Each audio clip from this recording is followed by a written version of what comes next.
Olá pessoal, mais um Saúde é Vida começando para você aqui na programação da TV Câmara Campinas. Hoje nós vamos falar sobre alergia e intolerância alimentar.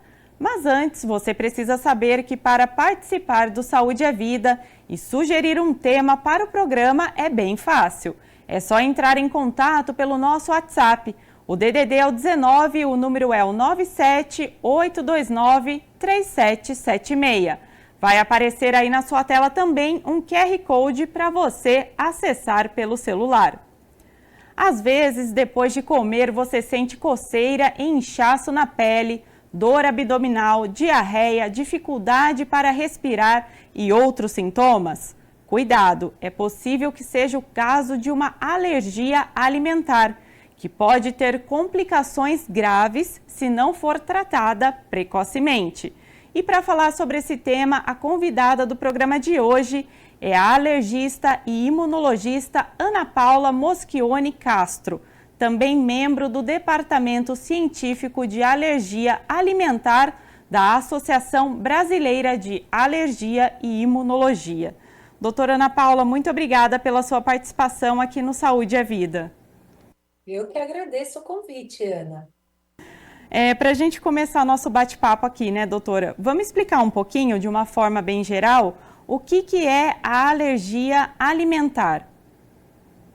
Ter alergia alimentar é você ter uma manifestação de um guarda-chuva maior. Então, a gente tem as reações adversas a alimento. Comer é bom, a gente gosta, mas às vezes a gente come e não se sente bem, passa mal. Passar mal por alergia alimentar quer dizer que o seu sistema imunológico está no jogo. A culpa dessa manifestação é uma desregulação do sistema imunológico. Então, vamos um pouquinho mais para trás. O sistema imunológico é o nosso sistema de defesa, isso todo mundo sabe. Ele se prepara para combater os germes, o que precisa ser combatido. Mas tem um setor do sistema imunológico que é o setor de tolerar.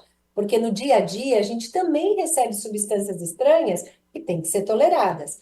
E ter alergia, mas alergia alimentar, então, no quesito alimentos, é o seu sistema imunológico perder essa capacidade de tolerância. Então, quando você come o alimento, ele entende como inimigo e prepara uma resposta toda atrapalhada, de defesa esquisita, que acaba gerando esses sintomas. Então, nesse grande guarda-chuva, existem outras razões para eu passar mal com o alimento. Contaminação, as próprias intolerâncias que a gente vai falar, mas a alergia alimentar significa que o sistema imunológico está na jogada e um pouco atrapalhado. E Ana, por que acontece essa reação do sistema imunológico? Tem alguma causa, alguma explicação para isso? Porque algumas pessoas têm e outras não. A maioria não tem, porque o sistema vai lá no seu ritmo. Para você ter alergia alimentar, você precisa ter primeiro uma alteração genética, né? Aliás, para falar bem, de uma maneira bem completa, eu acho que a palavra que rege a alergia alimentar é multifatorial. São muitos os fatores. Você tem que ter essa predisposição genética, e isso é mais fácil, você enxerga mais. Se você é filho de um pai ou uma mãe que tem alergia, aliás, ter alergia alimentar, né, quer dizer, ter um pai com alergia alimentar ou mãe, aumenta em 4 vezes a chance de você ter alergia. Se você tem pai e mãe com alergia, aumenta em 7 vezes a chance de você ter alergia. Quer dizer, a parte genética importa muito. Mas aí depois tem alguns outros fatores do ambiente. Aleitamento materno, tipo de parto, de que maneira você recebe esses alimentos na sua vida. Então, só para dar um exemplo, logo de muito pequeno, se você atrasa muito a introdução de alguns alimentos que são mais alergênicos, isso também é um risco. Então, o que faz você ser alérgico é um conjunto de coisas, né? E aí usando assim, você está no lugar errado na hora errada, quer dizer, dá tudo errado e aí você acaba desenvolvendo essa alergia alimentar. Doutora, e como que o corpo ele reage a uma alergia alimentar? Eu falei no início alguns sintomas, mas acho que são muitos outros que a pessoa deve sentir essas reações, né? Eu acho que o nó disso, Ana, é a gente ver que esses sintomas, tem uma palavra médica meio difícil que a gente fala patognomônicos. Esses sintomas, eles não são específicos da alergia alimentar. Você mesmo falou no começo, aí eu como o alimento e faço uma placa vermelha. Mas eu posso fazer essa placa vermelha por outras razões. Então, é como se fosse um jogo de detetive. Eu preciso da história para entender que aquele sintoma ele vai estar relacionado àquele alimento. Mas pensando nos sintomas que podem dar alergia alimentar, eles são sintomas que podem ser na pele, como você mesma falou, em geral placas avermelhadas ou mesmo inchaços, nas vias respiratórias, onde o mais importante deles é o edema da laringe, que dificulta a respiração, mas você pode ter crise de chiado, ou no trato gastrointestinal, quer dizer, no seu sistema digestório. Você pode ter cólicas, diarreia, vômitos, e o conjunto desses sintomas traz um sintoma bem temido por nós, que é a anafilaxia, que é aquela reação imediata, intensa, que coloca o paciente até em risco de vida. O que seria a anafilaxia, doutora? Seria o fechamento aqui da parte respiratória, é isso? É um conjunto de sintomas. Esse que você falou é o mais famoso deles, né? Que é o edema de laringe, que é o fechamento da glote que as pessoas falam. Então, é um desconforto agudo. Você tá lá muito tranquilo, aí você come o alimento e você tem um desconforto, uma dificuldade respiratória. Em geral, isso é bem rápido, né? No máximo em 2 horas, e essa é a manifestação mais conhecida da anafilaxia. Mas existem outras, né? Você vomitar em grande intensidade e ficar muito vermelho, você se sentir com uma grande moleza e parece que você vai desmaiar. Tudo isso tem que acontecer muito rapidamente para que você caracterize uma alergia alimentar. Esses sintomas soltos na vida podem não estar relacionados a alimentos, mas se a gente observa uma reprodutibilidade, puxa, eu fui no restaurante japonês, comi tal coisa e passei mal.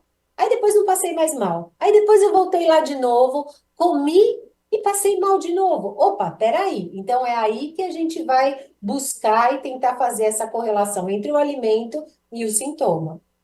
Exatamente, como quem come camarão, né? Muitas pessoas comem o camarão e daí já logo já sentem essas reações.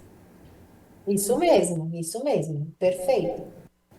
Doutora, esses sintomas, essas reações, elas podem acontecer mesmo que o alimento tenha sido consumido por outra pessoa, aí no contato indireto, por exemplo, a pessoa vai abraçar ali, vai dar um beijo, vai cumprimentar a outra pessoa que comeu aquele alimento, é possível já desencadear ali uma reação? É possível, mas aí vamos também de novo dar um passo para trás e avaliar isso com certo cuidado. Então, essas manifestações mais intensas e rápidas, elas são de um setor do nosso sistema imunológico. Então, de novo, hoje a gente vai falar do sistema imunológico, é um sistema importante da gente conhecer. As pessoas dizem que ele é como um exército, né? É um conjunto de soldados preparados a nos defender. Bom, são soldados diferentes. Tem soldados que são mais rápidos, outros são mais estratégicos, enfim, é um cenário diverso. Um grupo desses soldados, que a gente vai chamar de IgE, que é uma proteína, é um soldado muito rápido. Então, as manifestações que esses soldados são responsáveis, elas são rápidas e essas podem ser mais graves. Esse tipo de manifestação, se a pessoa tem, ela é mais sensível a esses contatos que você falou. Ah, se eu dou um beijo, se a pessoa. Mas eu tenho que encostar o alimento. Eu ia falar o leite, que é um alimento bastante alérgeno. Precisa encostar, né? E preferencialmente, para ter a reação, encostar em uma mucosa. É muito, muito, muito raro que vamos supor, eu comi camarão, eu vou te abraçar e você tem alergia e você tenha uma reação, a não ser que eu esteja comendo camarão naquele momento, vou te abraçar de boca cheia e sem querer espirra alguma coisa. Isso é importante para que as pessoas, porque sabe, Ana, um efeito colateral de ter alergia alimentar é um isolamento social importante. porque as pessoas ficam assustadas, e aí elas deixam de frequentar, né, de se socializar, enfim, nós somos seres que é importante isso para nós. Então, é interessante ou importante entender que sim, eventualmente você pode ter um vermelhão, mas isso não vai conferir um risco para você. Um ponto importante é que tudo que a gente está conversando aqui sempre precisa ser esclarecido pelo médico, ter uma conversa mais pessoal entre você, que é o paciente, e o seu médico. A gente está aqui para alertar, para, né, enfim, para esclarecer, mas de uma maneira geral, o risco é muito, muito, muito, muito pequeno. Entendi. Doutora, e como que as pessoas podem identificar, ou seja, como é feito o diagnóstico da alergia alimentar? Existem testes específicos? Como isso é realizado? Bom, você está lá e percebeu que tem alguma coisa estranha sempre depois do almoço, sempre depois do jantar. Tá esquisito. A primeira coisa é procurar um médico, né? O médico tem um treinamento para entender e fazer as perguntas e vocês dois juntos vão afunilando a possibilidade de diagnóstico. Você mesma falou, o nosso programa é sobre alergias e intolerâncias, então nem tudo é alergia. Às vezes é algum outro tipo de manifestação. E os exames, eles são diferentes conforme as queixas, né? Então, depois dessa, a gente chama de anamnese, dessa história médica, dessa escuta muito cuidadosa, alguns exames podem sim ser feitos. Isso é importante, Ana, porque a gente não pode fazer a coisa ao contrário. Ah, eu vou lá pedir uns exames e depois eu vou contar para o médico o que está acontecendo, porque os resultados confundem, não nos ajudam, então isso não é o correto. O correto é eu me oriento com o médico e a partir daí sim, existem alguns exames para algumas alergias que podem nos ajudar. Existem exames, doutora, de pele, de sangue, para detectar alergia? Você poderia falar um pouquinho, por favor? Existem exames bastante sérios, que são feitos exames de sangue, onde você vai buscar esse soldado que a gente falou, que é a IgE específica, e existem testes na pele em que a gente pode fazer, né? São todos testes que têm uma boa acurácia, quer dizer, a gente tem uma boa, nos ajudam bastante, mas, Ana, também existem testes nada a ver, viu? Existem algumas propagandas enganosas de testes para alergia alimentar que às vezes só confundem e deixam todo mundo muito atrapalhado. Então, por isso, de novo, é importante que um profissional de saúde, um médico, ele esteja junto com você nessa jornada, porque senão a gente faz exclusões desnecessárias e uma das consequências disso é o risco nutricional. Quer dizer, você deixa de comer esse, aquele outro alimento e, em especial na faixa etária pediátrica, que é uma faixa muito mais suscetível à alergia alimentar do que os adultos, você coloca essas crianças em risco de crescimento, desenvolvimento e coisas que você só vai ver depois, lá no fim da jornada da criança, da infância. Doutora, eu estava lendo sobre o assunto e eu vi que tem um teste chamado de provocação oral. O que seria isso? Bom, então a gente está contando a história da alergia alimentar, né? Então, primeiro eu fiz a minha anamnese. Ah, puxa, parece que é alergia. Aí depois eu pedi o exame. Ah, o exame veio positivo, mas eu ainda não tenho certeza, porque ele é imperfeito. E aí eu posso fazer, convidar o paciente para um ambiente seguro e fazer um teste de provocação. Quer dizer, eu vou ofertar e ver a reação. Por exemplo, a mãe estava lá amamentando a criança, ela precisou sair. Aí ela deixou a criança em casa e a vovó falou: ah, eu vou fazer uma gemada para essa criança. Aí ela fez a gemada que eu conheço, ela tem leite e ovo. Ela bateu o leite com ovo, deu para a criança e meia hora depois ela fez um inchaço. Nossa, uma alergia. A mãe foi no médico, o médico falou: olha, não sei se é leite ou ovo, vamos pedir o exame? E aí o exame veio um pouquinho positivo para leite, um pouquinho positivo para ovo. Não é comum alergia a duas coisas ao mesmo tempo. Então o médico falou: bom, então nós vamos precisar fazer um teste de provocação para entender. Então, esse paciente vai para um ambiente seguro, recebe um pouquinho de leite, tem todo um método para isso, espera-se um tempo e vê se tem reação. e depois, num outro momento, recebe um pouquinho de ovo, espera-se para ver se tem reação. Então, esse é o teste de provocação. Lógico que tem toda uma questão de método, tudo, mas em linhas gerais é isso. Doutora Ana, a gente poderia falar um pouquinho agora dos alimentos, né? Já que a gente começou a falar um pouquinho do ovo, do leite, quais são os alimentos que mais causam a alergia alimentar? Isso é uma pergunta super boa, porque quando eu, né, antes de eu ser médica, tem as lendas, né? Ai, o chocolate, ai, os alimentos, a carne de porco, ai, quem mais? Sei lá, os alimentos quentes e tal. Mas tem os estudos, né? Tem muita gente estudando, gente, no mundo todo. Então, graças a esses estudos, a gente sabe que entre 80 e 90% das alergias alimentares estão relacionadas a 8 ou 9 alimentos, a saber o leite, o ovo, o trigo, a soja, o amendoim e as castanhas, que são, né, mais comuns nos Estados Unidos, mas aqui no Brasil também. O camarão, como você mesma falou, os frutos do mar, o gergelim, que acabou entrando nessa jogada aí mais recentemente, e o peixe. A gente chama de Big Nine, os grandões aí. De resto, a gente tem que ver um a um. Doutora, acho importante a gente falar aqui, até como forma de orientar mesmo quem está assistindo o programa, o que fazer em caso de alergia alimentar. É, a gente vai falar bastante, porque aí a hora que você teve certeza da alergia alimentar, do alimento que está envolvido, aí você precisa, como paciente, família e como médico, arregaçar as mangas para alguns cenários. O que você não quer é ter um outro acidente, você não quer entrar em contato com aquele alimento. Então você para de comer o alimento, mas às vezes o alimento ele está numa preparação, né? Então, se você vai a um restaurante, às vezes você fala para o gerente, fala, olha, eu tenho alergia a leite. Aí ele avisa lá na cozinha, olha, tem uma pessoa com alergia a leite.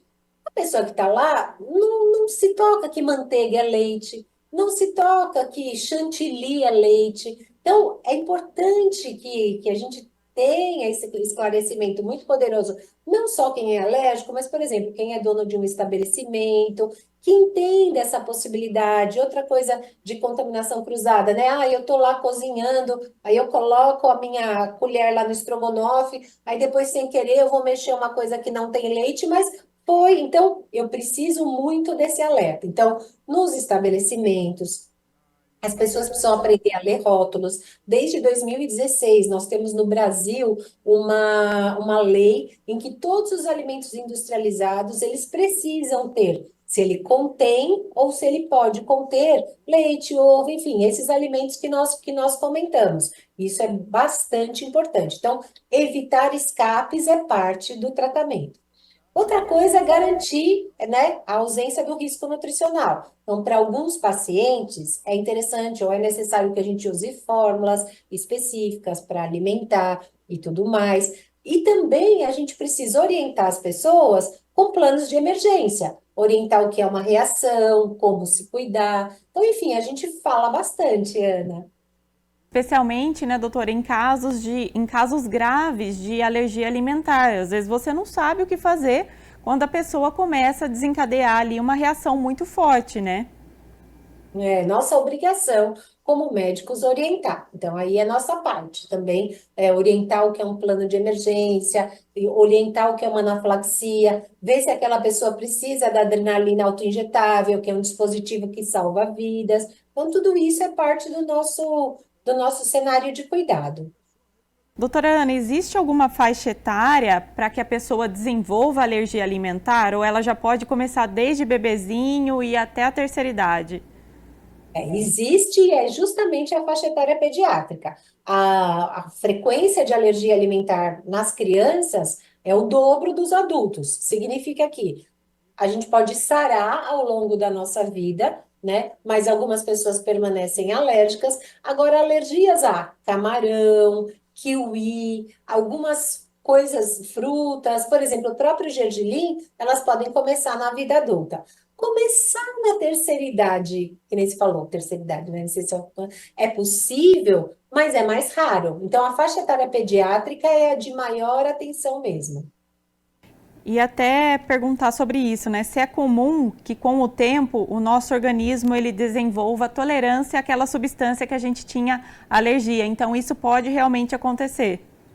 É isso mesmo. A gente começou a nossa conversa falando sobre o sistema imunológico não aprender, né, a tolerar, mas aí ele vai ganhando essa aptidão, ele vai amadurecendo. Isso acontece muito para alimentos como leite, ovo, trigo, soja, mas camarão, amendoim, não. Existe uma forte tendência a permanecer alérgico pela vida toda. Doutora, uma outra dúvida muito comum é se existe aquela chamada alergia a corantes. Ah, muito bem. Não. Então vamos lá. Vamos gastar um tempinho para isso. Quando a gente fala de alergia, a gente fala dos componentes proteicos dos alimentos. Então, assim, quando a gente come, é bom, e a composição desse alimento, ele tem um pouco de gordura, um pouco de carboidrato, um pouco de proteína, um pouco de vitamina, isso todos nós sabemos. O nosso sistema imunológico, que é o responsável pelas alergias, ele fica especialmente incitado, né? Quer dizer, ele fica especialmente a desenvolver uma resposta contra as proteínas. Os corantes, eles são produtos químicos não proteicos. Então, a alergia a corantes, ela é um fenômeno que a gente não acabou não comprovando ao longo dos anos. É algo que a gente pensava que fosse possível, a gente foi fazendo as pesquisas e viu que não. Tem um corante chamado vermelho carmim, que é um corante proteico. Esse é possível. É raro, mas é possível. Ocorre que os corantes, eles podem dar intolerâncias gástricas, podem dar outras alterações que não a alergia. Mas por isso essa necessidade da gente esclarecer. Mas eles não dão. Qual que é a importância dessa sua pergunta? Se o paciente tem uma reação na placa vermelha no corpo e a gente sabe que corante não é tão frequente, a gente precisa descobrir a outra causa. Bom, se não é corante, é o quê? E aí a gente vai atrás das outras coisas. Doutora, para a gente já encerrar nosso primeiro bloco, é possível a gente falar em prevenção da alergia alimentar? Porque os tratamentos existem. Agora, prevenir essa alergia é possível? Nossa, a gente gasta todos os nossos neurônios aqui para tentar ofertar estratégias de prevenção efetivas. A gente foi, ao longo de todos esses anos, descobrindo algumas coisas. O que é importante vocês saberem é que são estratégias populacionais. Fala, peraí, explica melhor. Se você pegar um grupo de 100 pessoas e aplicar essa estratégia, o número de pessoas alérgicas no fim é menor do que se eu pegar um grupo de 100 pessoas e não aplicar essa estratégia. Então, populacionalmente, elas são eficientes, mas às vezes individualmente para aquele paciente não deu. Eu falo isso porque às vezes o paciente fala, doutor, eu fiz tudo direitinho e mesmo assim meu filho tem alergia. Então, isso é um aspecto importante da gente considerar. Então, um ponto, né, ou as estratégias de prevenção, elas incluem um estilo de vida saudável. A mãe gestante comer poucos alimentos ultraprocessados, a gente ter, de preferência, o parto normal, o aleitamento materno, todas essas são estratégias que são importantes para minimizar o risco de alergias alimentares. Interessante que você comentou sobre o aleitamento materno, porque ele está muito ligado ao nosso sistema imunológico, né, doutora? Exatamente, exatamente. Como você bem percebeu, a base de tudo é o sistema imunológico. Tá certo, então, doutora, a gente vai para um rápido intervalo, porque no próximo bloco nós vamos falar sobre intolerância alimentar. Nós já voltamos aqui, fique conosco.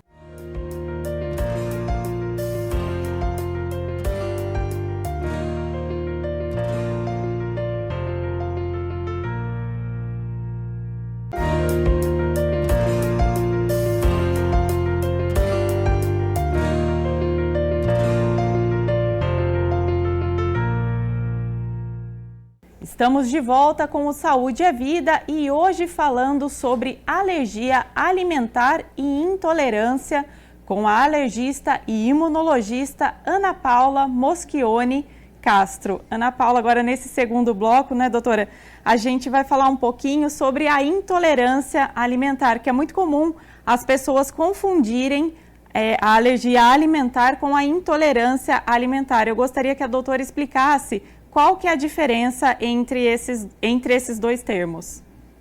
No primeiro bloco, nós falamos bastante sobre alergia e o papel do sistema imunológico. Agora é exatamente ao contrário. O sistema imunológico não tem nada a ver com isso. As intolerâncias alimentares, elas são muito mais de uma base intestinal. Então, gente, o nosso intestino, ele é muito poderoso. É o nosso órgão digestivo, óbvio, sem ele a gente não viveria, mas ele também não sei se vocês já ouviram falar, ele é o nosso segundo cérebro. Existe uma parte neurológica, né, do movimento do trato gastrointestinal muito importante, e também ele guarda consigo alterações do sistema endocrinológico. Então, enfim, é um universo lá. Para algumas pessoas, comer o alimento traz uma certa. O trato gastrointestinal reage um pouco e aí se torna intolerante. Nesse caso, doutora, os sintomas são totalmente diferentes da alergia, é isso? Os sintomas da intolerância, eles são exclusivamente intestinais. Mas como nada é fácil nessa vida, algumas vezes a gente tem essa intersecção, porque algumas alergias, elas são predominantemente intestinais também. Tem algumas crianças que têm as manifestações de alergia, sangramentos nas fezes. Então, por isso que a gente precisa do médico, mas aí vão algumas dicas especiais. As intolerâncias, elas tendem a acontecer mais tardiamente. E eu acho que a gente vai se fixar um pouquinho na intolerância à lactose, que é extremamente frequente. Aí depois, Ana, você me ajuda se você quiser saber de maneira mais específica. Mas olha algumas diferenças. A gente falou que para o sistema imunológico era importante as proteínas. Para as intolerâncias, é importante os açúcares. Então, alimentos muito ricos em açúcar, eles podem fermentar, causar distensões abdominais. Então, você come, você tem um estufamento, que é quase que instantâneo. Um desconforto, cólica, gases. Você pode até ter vontade de vomitar, e aí você pode ter um pouco de dor de cabeça, mal-estar, mas é tudo muito, ou assim, um pouco vago. Não é como nas alergias que você fala, meu Deus, acho que eu vou morrer, assim, sabe? Você se sente muito mal. Não tem nada de sintoma respiratório, não tem nada de sintoma de pele. Mas, às vezes, as manifestações intestinais, elas podem confundir. Acho até importante a gente focar um pouquinho, então, doutora, na intolerância à lactose. Explicar um pouquinho para o pessoal de casa o que é, até para as pessoas saberem identificar. A intolerância à lactose, eu acho que é uma das nossas intolerâncias mais frequentes, mais comuns. Então, você é uma pessoa que gostava de leite. Tomava o seu leite todos os dias e nada acontecia. À medida que a gente vai ficando adulto, e isso é muito mais comum nas populações asiáticas, mas acontece com todos nós, a gente parece que não cai bem. Ah, eu tomo leite, mas agora parece que eu fico um pouco mais empachado. Não é todo dia, depende do alimento. Ah, e aí eu vou tomando, e, nossa, eu às vezes tenho uma urgência, eu preciso imediatamente ao banheiro. Então, são sinais, depende da quantidade. Depende, às vezes, do tipo de alimentação associada e você começa a sentir esse desconforto. Às vezes você faz essa correlação com o leite, às vezes não. Às vezes você só percebe que seu intestino, puxa vida, será que eu comi alguma coisa estragada? Esses são os sinais da intolerância. Manifestações gastrointestinais dependentes do leite, mas a verdade é da lactose. E aí é importante também que vocês saibam que os alimentos lácteos, eles contêm quantidades diferentes de lactose. Então, o leite tem bastante lactose, mas os queijos amarelos quase não têm lactose. Isso confunde as pessoas, porque uma hora eu tomo leite, passo mal. Depois eu como um queijo, não passo mal. Os iogurtes contêm menos lactose do que o leite. Então, puxa vida, eu comi isso daí, eu não passei mal. Essa intolerância, ela pode ir se acentuando conforme a idade, conforme o tempo vai passando. Um outro ponto importante, Ana, é que se por um acaso você pega uma infecção intestinal, uma verminose, alguma coisa, essa intolerância também se acentua e você também acaba sofrendo um pouco mais. Então, ela oscila, né, na vida. Até estresse pode contribuir para que esse processo intestinal ele sofra essas oscilações. E isso confunde o paciente e às vezes confunde o médico também. Com certeza, doutora. Outra intolerância muito comentada é a intolerância ao glúten. E as pessoas também confundem essa intolerância com o fato de ser celíaco ou não. Eu gostaria que você explicasse sobre isso. Muito obrigada pela oportunidade da gente conversar sobre isso. Então, o glúten, presente no trigo e em alguns outros alimentos, ele é um alimento muito poderoso. Ele entrou nas nossas vidas de uma maneira bastante ampla. E aí, algumas pessoas reagem de um modo bem específico, que é a doença celíaca. A doença celíaca, ela é um quadro bem documentado, a gente tem exames clínicos, marcadores imunológicos para ela, tem alterações endoscópicas, quer dizer, eu faço endoscopia e eu consigo fazer o diagnóstico de doença celíaca, né? É um percentual da população que tem essa doença, mas existem outras maneiras que o glúten entra na nossa vida. Existe uma outra doença que é a intolerância ao glúten não celíaco. É a pessoa que verdadeiramente passa mal quando ela come alimentos com glúten. Normalmente é um quadro também das pessoas mais velhas, crianças mais velhas e adultos, e é nítido, a hora que você faz essa dieta de exclusão de glúten, a pessoa melhora. Mas existe um terceiro ponto nas nossas vidas, que é retirar o glúten da dieta e parece que eu me sinto melhor. Vale destacar que parte dos nossos alimentos ultraprocessados ou não adequados, vou usar um jeito bem popular, o famoso enroladinho de presunto e queijo, que é uma alimentação que às vezes na correria a gente faz, acaba não sendo muito saudável. E se você falar, eu vou parar com o glúten, você meio que é obrigado a uma alimentação mais saudável. Às vezes parece que a culpa é do glúten, mas não é. É de você ter adotado um regime de saúde, né, de alimentação mais saudável. Então é importante a gente ter essa escuta, porque quem tem doença celíaca verdadeiramente não pode comer glúten. Mas quem adota essa alimentação saudável às vezes você acaba comendo na correria um pão, se sente mais estufado, mas é porque o organismo ele vai se desacostumando desse alimento que é mais fermentativo. Então, existem nuances desse cenário. Como se o organismo já detectasse, né? Esse alimento não é tão bom para você e já acende ali um alerta, né?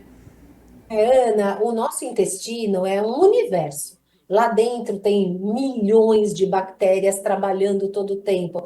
Bactérias que produzem também açúcares, que são responsáveis pela digestão, facilitação da produção de alguns que a gente chama oligoelementos, ferro, zinco, são fundamentais. E essa população, ela é modulada pela nossa alimentação.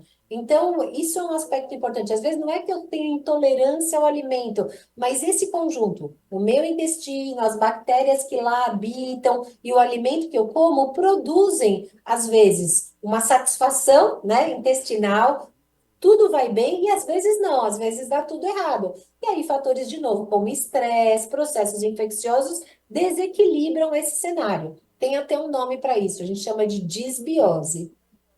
Doutora Ana, a gente falou no primeiro bloco sobre os alimentos que mais causam as alergias. E agora, a gente pode mencionar aí um grupo de alimentos que mais causam a intolerância?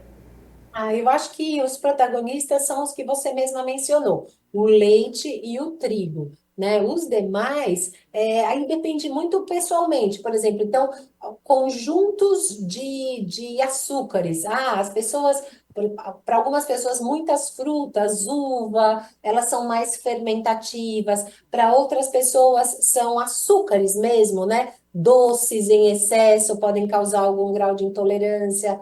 Né? Então, acho que isso é ou intolerâncias gástricas. A gente falou muito das intestinais, né, que são essas questões da distensão e diarreia, mas existem as gástricas, aqueles alimentos como pimentas, excesso de café, que levam à intolerância gástrica. A pessoa tem uma dor epigástrica, que é essa dor mais na boca do estômago, como as pessoas falam, essa queimação. Isso também pode entrar nesse cenário de intolerâncias, né?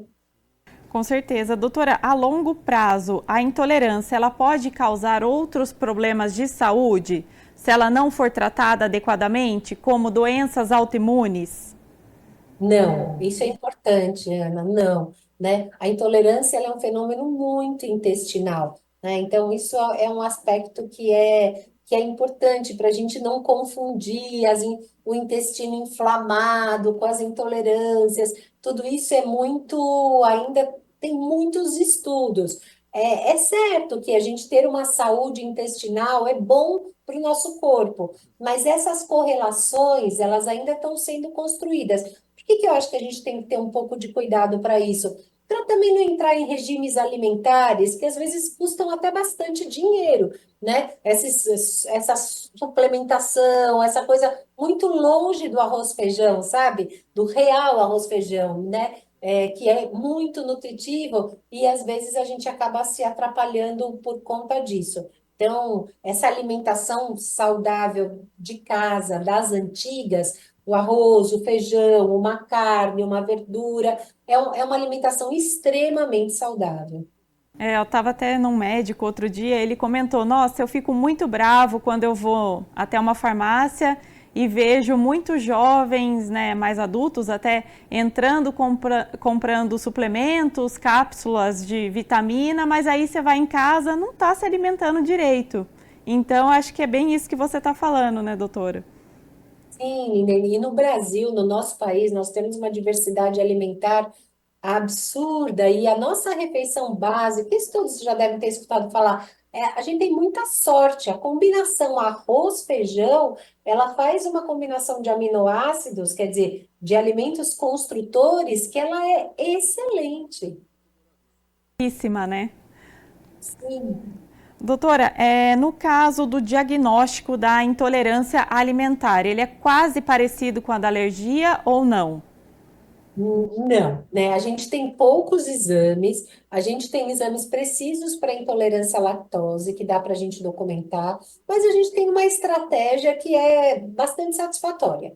Então, se você tem uma suspeita de intolerância a um alimento, a ideia é você fazer a exclusão desse alimento por 2 semanas e posterior introdução. Como não é um evento de gravidade, a intolerância alimentar, a gente consegue, com essa medida, tentar fazer esse diagnóstico. Que algumas vezes é um diagnóstico que a gente chama de exclusão, Ana. Às vezes as pessoas têm sintomas gastrointestinais que vão demandar uma investigação mais poderosa, às vezes uma endoscopia, às vezes uma colonoscopia, e antes disso a gente pode fazer esse teste. Eu excluo e depois introduzo e observo para ver se eu tenho a reprodutibilidade, quer dizer, se os sintomas retornam, né? Então, isso eu acho que é uma estratégia que a gente usa bastante. Agora falando sobre tratamento para intolerância alimentar, como que ele é feito basicamente? São enzimas, outros medicamentos? A da intolerância à lactose é o mais fácil deles, porque a gente tem a lactase, que é justamente a enzima que falta para digerir a lactose. Então, a gente dá essa enzima. Então, por exemplo, se eu tenho intolerância à lactose, eu vou para um jantar com amigos, sei lá, eu levo a cápsula, eu imediatamente ingiro, isso me garante uma saúde intestinal bastante poderosa. Para outras intolerâncias, a exclusão acaba sendo a estratégia de, né, maior eficácia. Às vezes, eu passo um momento da minha vida que eu estou intolerante, e aí eu ajusto meu intestino, vejo se por um acaso tem verminose, eu cuido dele e é possível a gente depois tentar voltar a comer aquele alimento. No caso do glúten, essa opção já não existe, né, doutora? Já é um pouco mais difícil. Exato, porque a intolerância ao glúten ela é mais complexa. A intolerância à lactose é bem desse ponto, dessa falta dessa enzima para digestão. A do glúten ela é um pouco mais complexa mesmo. Então, a ideia é usar outros alimentos que não glúten, né, para poder se alimentar adequadamente no dia a dia. Doutora, e a mesma pergunta que eu fiz no primeiro bloco, eu vou repetir para este tema também. Existe uma faixa etária para a intolerância se manifestar? Porque eu estava lendo que pessoas até mais idosas podem, que não tinham nada, podem se tornar intolerantes. Isso é verídico, né? Isso acontece mesmo? Sim, é o oposto, né? Né, pensando na pirâmide, né? Nas faixas etárias, as alergias são do começo da vida e as intolerâncias vão acontecendo à medida que a gente vai ficando mais velho, né? E aí a coisa boa da intolerância é que melhorando a sua saúde como um todo, esse grau de intolerância ele pode diminuir. Porque diferente da alergia, que é tenho ou não tenho, você pode ter graus diversos de intolerância. Se você, numa roda de amigos, perguntar, as pessoas falam, até eu consigo comer um pouquinho, mas depois não consigo mais, né? Então, esses são os cenários diferentes aí que a gente tem da intolerância nas populações diferentes. E até pensando no quadro da alergia, ela é muito mais grave que a intolerância mesmo, né, doutora? Se a gente for analisar. Isso é um aspecto muito importante. Não é para todo mundo, mas a alergia alimentar pode colocar a vida das pessoas em risco. E apesar da intolerância ser bem desconfortável, isso não acontece. Doutora, para a gente já encerrar também este segundo bloco, qual médico, qual especialidade, o que as pessoas devem fazer ao menor sinal da intolerância alimentar? A quem recorrer, como buscar essa ajuda? Eu acho que o gastroenterologista é o médico mais preparado, que estuda mais esses aspectos. Mas como é um cenário muito frequente, um bom clínico, alguém que você possa, né, contar a sua história, já pode te ajudar a discernir aí quais são os caminhos. Doutora Ana, eu quero agradecer sua disposição, sua participação aqui no Saúde é Vida. Muito obrigada. Nossa, eu que agradeço, espero que tenha sido útil. Obrigada, Ana. O Saúde é Vida fica por aqui. Obrigada ao pessoal de casa também pela companhia. Lembrando que você pode conferir todos os conteúdos no YouTube da TV Câmara Campinas. E não esqueça de nos acompanhar nas redes sociais. A gente se vê no próximo programa.